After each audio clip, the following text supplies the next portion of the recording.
যখন Indian cricket board জানতে চায় যে কবে কবে থেকে মুস্তাফিজ যদি টেস্ট দলে জায়গা নাজমুল হাসান পাপনের কারণে বাংলাদেশের বেশ কিছু প্রতিভাবান ক্রিকেটারদের ক্যারিয়ার এখন ধ্বংসের মুখে।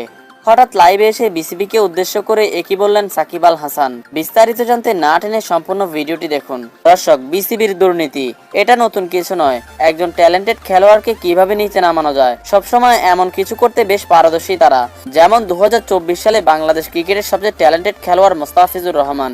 একজন ভালো ক্রিকেটার হিসেবেই আইপিএল এর মতো এত বড় স্টেজে সুযোগ পেয়েছেন তিনি। যারা আইপিএল দেখেন, বুঝেন এবং চর্চা করেন তারাই বুঝবেন সেখানে যেনতেন ক্রিকেটারদের ঠাঁই মিলে না। সেক্ষেত্রে মোস্তাফিজুর রহমান যেনতেন একজন বোলার নয়, নিজের যোগ্যতায় তিনি আইপিএল থেকে ডাক পেয়েছেন।